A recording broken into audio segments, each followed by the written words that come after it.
Hello everyone, how are you? Welcome to Passionately Intrigued Arts and More with Tracy. I'm in the kitchen today and I'm going to make an easy yellow squash casserole. So what you'll need is about 4 medium sliced yellow squash, about a pound. And I'm going to chop some of these. If they're large, then slice them in half. And this recipe actually calls for 1 medium onion, but I have leeks left and quite a few. I'm going to use my leeks that I have chopped up and also green onions.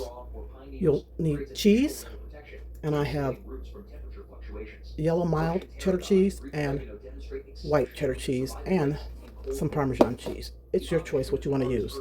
Sea salt or garlic salt, melted butter, 2 to 3 tablespoons,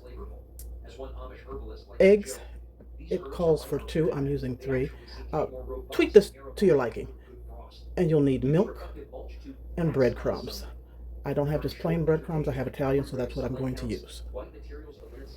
So after you have sliced your squash and onions, or leeks, or whatever you're using, you'll place them in a pot of water and bring that water to a boil and let them simmer for 5 minutes. Now, I thought I was going to be able to use this container to bake them. However, I'm going to need a larger one. I might have, it was 4 medium squash, but maybe there were 4 large squash because I have quite a bit here and I'm going to cook it all. So I'm placing the leeks, the squash, and I'll place the onion in here last. Bring it to a boil and let it simmer for 5 minutes. Then you'll drain the liquid off.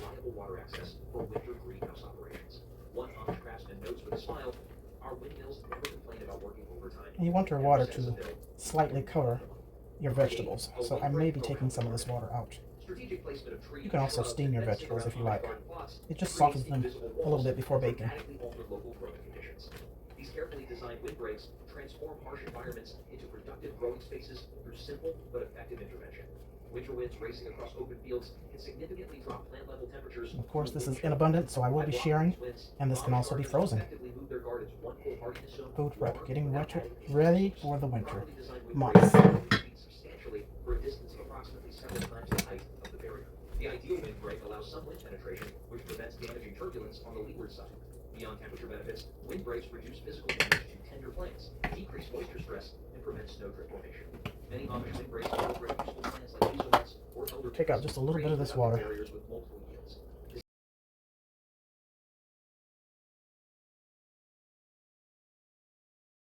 Well, quite a bit. That's 3 cups so far.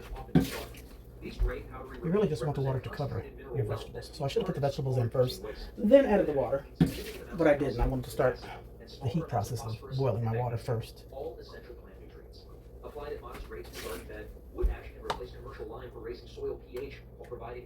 So don't do everything I do. That's good enough. And I'll add the onions on top since they're most tender.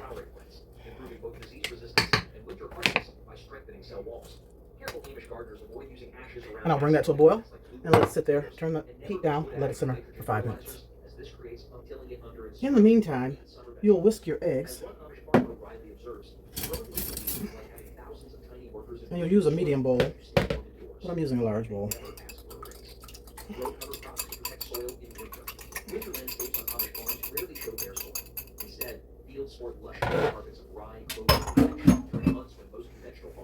So whisk your eggs, and you'll add your milk and your cheese. Now the recipe calls for 2 eggs, a half a cup of milk. I've kind of doubled everything, so I'm going to use a full cup of milk and then add if I need more. But for now, just a cup.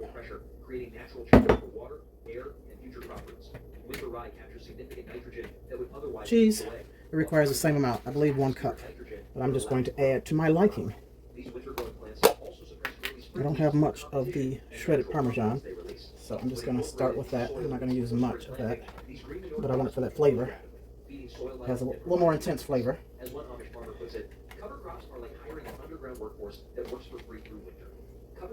And I'm not really measuring, I'm just going with the flow as to what I desire. Now, this is the white cheddar cheese shredded. I'm going to add most of that. Well, I'm going to add it all. How about that? And now the yellow, mild cheddar cheese.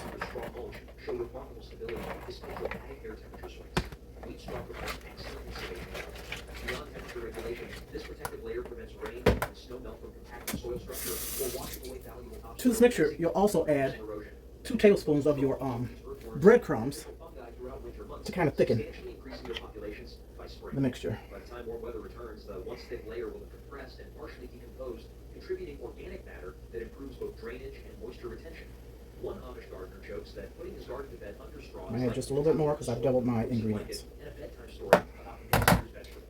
These 50-time tested techniques demonstrate why Amish gardens remain productive despite harsh winters. And then you'll also add your salt. Recipe requires a half a teaspoon.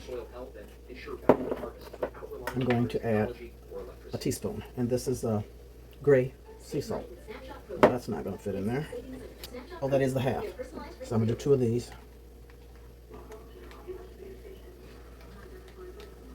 And then if it's not enough, you know, you can season to taste after it's baked. But that should be good for me.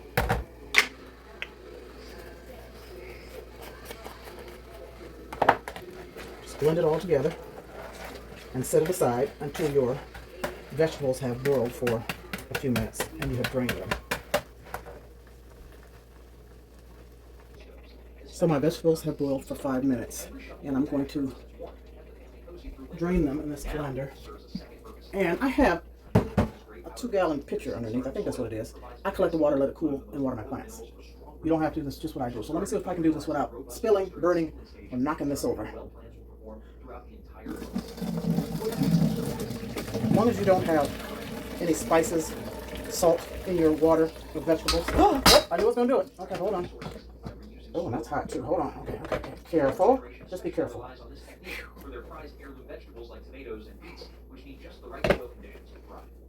As I was saying, as long as you don't use salt in your boiled vegetables, you can use the water for your garden or plants after it has cooled off. Let's try this again, slowly. Just be careful. Very hot.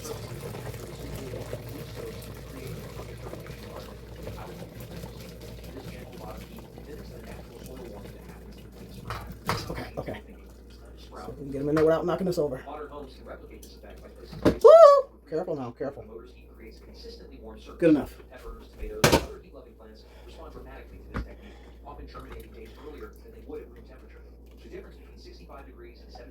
And of course I wasted most of my water, but that's okay, I have some.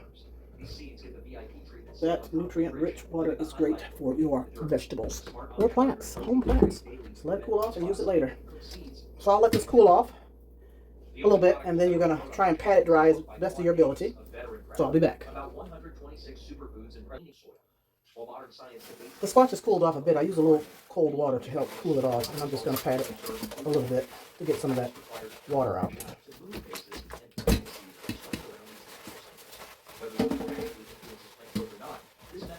Just a little bit.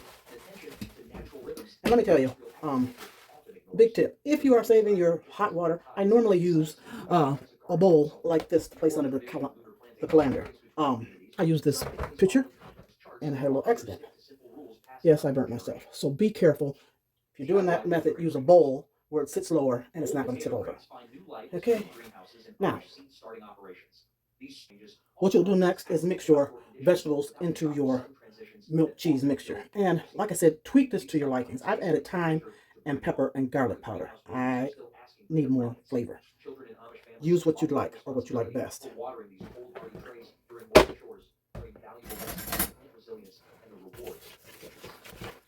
And here's where I see I will probably need more milk.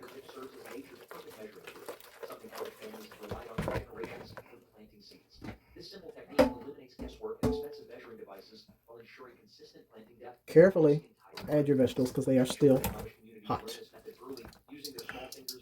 Or you can just wait it out and let them totally cool off. But I am ready to get this done. And in the oven. This ensures they have enough soil contact for moisture absorption while not being buried so deep that emerging shoots exhaust their energy. I got both these, the yellow squash and the leeks, in my community garden. Join a community garden if you have one. So many advantages. Join the programs, help them out so that they can help you out.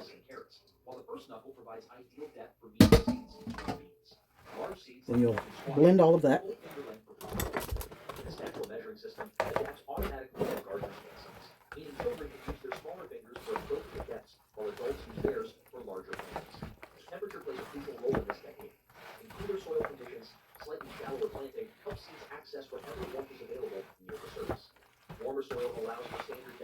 Blend it good. And let me grab that milk.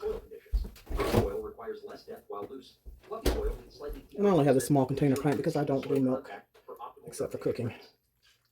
And I didn't have any, so I bought a pint. Clean wool fabric transforms seed starting from a daily watering chore into a self-regulating moisture system. Amish households discovered this technique when repurposing old wool clothing and blankets that had outlived their original purpose. The natural properties of wool make it superior to synthetic materials for maintaining consistent soil moisture levels without creating waterlogged conditions. A little bit more, because it's going to absorb. Structure acts like a natural sponge, absorbing excess water when soil becomes too wet and slowly releasing moisture when soil begins to dry out. This creates a buffer system that prevents the dramatic wet-dry cycles that stress young plants. Then you'll pour this into a oiled pan using butter or vegetable oil. Kind of reminds me of making macaroni and cheese.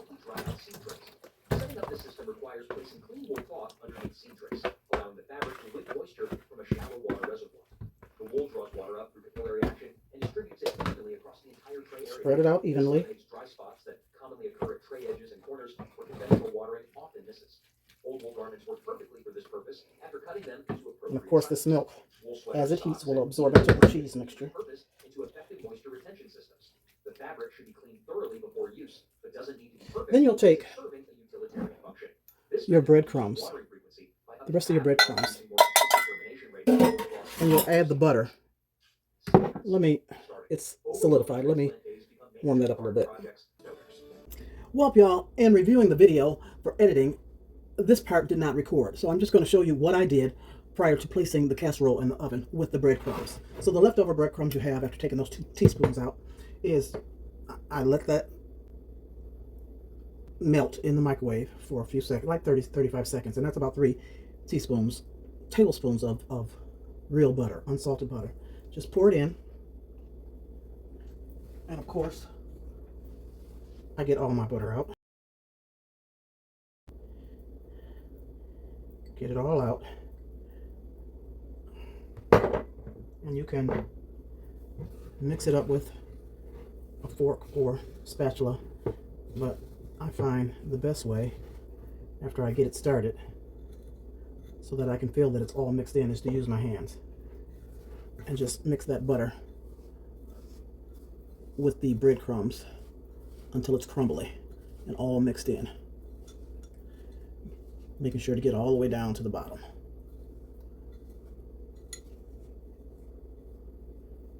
And you'll have a crumbly mixture like this. So you'll spread this over the top of your casserole, which didn't show in the video. So the casserole is baked already, so I'm not going to add it again. So what I'll do is place this in a plastic bag and freeze it and use it for future cooking. Label it, of course. Okay? Sorry for the mishap and the blooper, but here it is for you. So now I have it ready for the next casserole, or whatever I like to top with this when I put it in the oven to bake. Throw it in the freezer, you're good to go. Another tip, as I'm sure most of you do, wash your dishes as you go along, because you're going to accumulate a lot. And those that you have left over, which I have a sink full and a pot to clean, do those while this is baking. Get that done and out the way, so you'll have a clean kitchen when you're ready to eat or cook something else. Another tip that I do that you don't have to do, this is for your gardener, and you may already do it, always save your eggshells, correct? So I place my eggshells in water to get the yolk and all out. And just shake them, place them on a paper towel, and let them dry. Once they're dry, of course you grind them up because they will break down a lot faster in your soil. You can put it directly in your garden, provides calcium, or you can mix it in your growing medium, like my soil that I make with the cocoa core.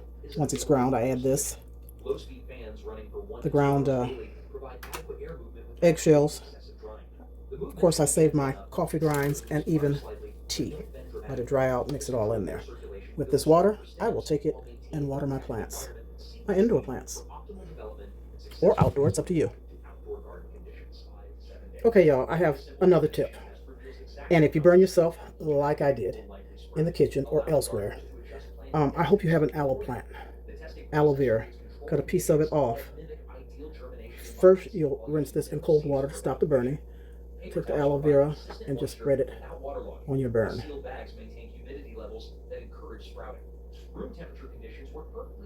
Like that. Let it dry. I'm going to keep this piece in a small plastic bag because I will be applying this later on.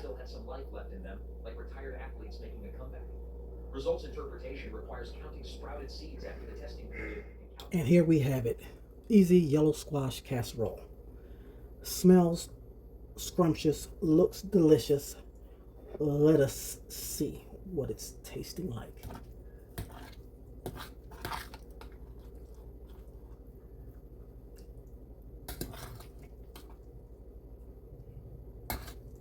I'm going to have lunch now.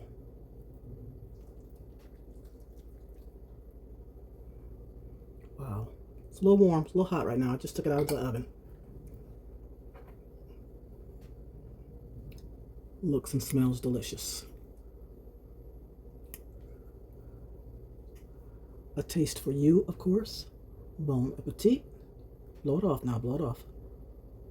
And let me see what it tastes like.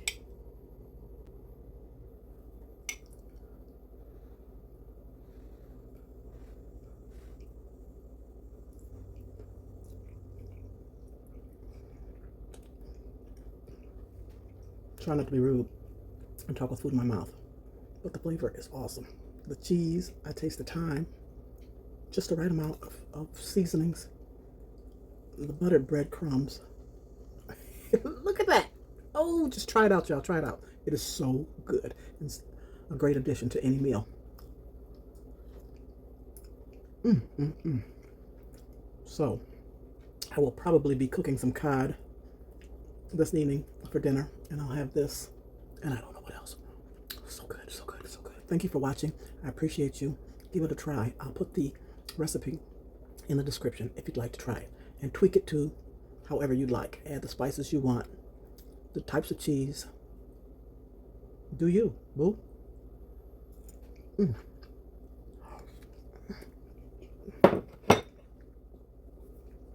Okay, that's enough on camera. Peace and love, peace and hugs. Have a wonderful day. Hit that like button.